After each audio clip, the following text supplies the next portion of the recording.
Hello, I'm Welton Gaddy, president of Interfaith Alliance, host of State of Belief Radio. I'm glad that you're listening to our productions this week. I'm in Charlotte, North Carolina at the Democratic National Convention, and this morning had a chance to visit with Ellen Van Capelle, who is the president of Bend the Ark, and who has great insights into the Jewish role in American life, and particularly what Jews bring as interests to this election cycle. That's what he talked about. Have a listen. Two major questions. One is religion going to play a significant role in this election? And if it is, what's it going to be? Not just Jewish, but all religions, evangelicals, Jews. What kind of role is religion going to play? I think we live in a religious country. Yes. So I think that, I think people take their faith traditions with them when they go to vote. And so I think religion has been traditionally a strong actor in the presidential elections. And I don't see anything changing this year. Mm-hmm. I think, yeah. Will it be a healthy discussion? I mean, for example, Governor Romney chose not to talk about it himself much, but have other people talk about it. We've got this thing with the president still having a large percentage of people unbelievably say they think he's a Muslim. Is it going to be that kind of religion or values that we talk about? I think it's going to be values. I hope. Well, I think it's probably aspirational. I hope that it's a conversation about values. I'm positive that there will be an undercurrent of folks questioning the president's religion, which has been so unfounded and offensive in how they question it, as though it would be an awful thing if he was a Muslim, which just isn't the case.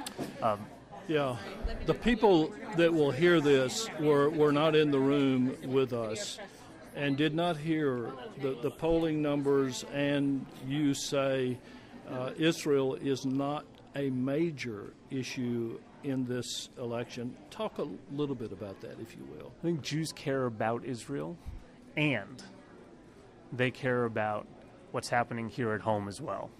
I think when the Jewish community supports this administration, they're going into the polls thinking about equal pay for equal women and the passage of Lilly Ledbetter.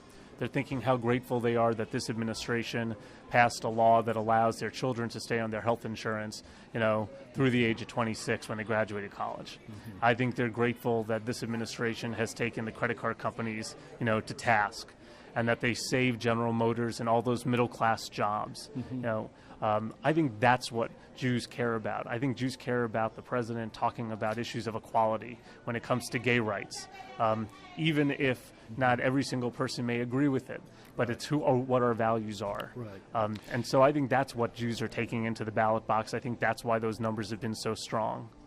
Well, one other question, and this is slippery because today people are defining religious freedom so many different ways.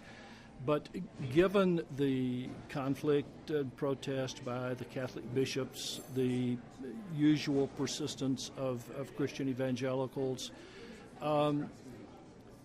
what's at stake for religious freedom in this election?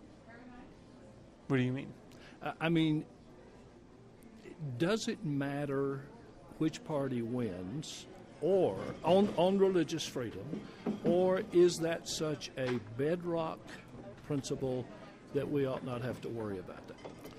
I think religious freedom is such a bedrock principle, I don't think we should worry about it. I think we have to more worry about making sure we have a strong separation between church and state. And I think Jews get a little nervous from our own experience and the experience of our great-grandparents and so on and so forth when suddenly religion starts creeping into government. Mm-hmm. And I think that's what we really should be nervous about. And I hear some of the rhetoric from some of the candidates running for office around the country, and it makes me nervous, and I think it should make your listeners nervous also. Absolutely. Thank you so much. Hey, it's a real pleasure.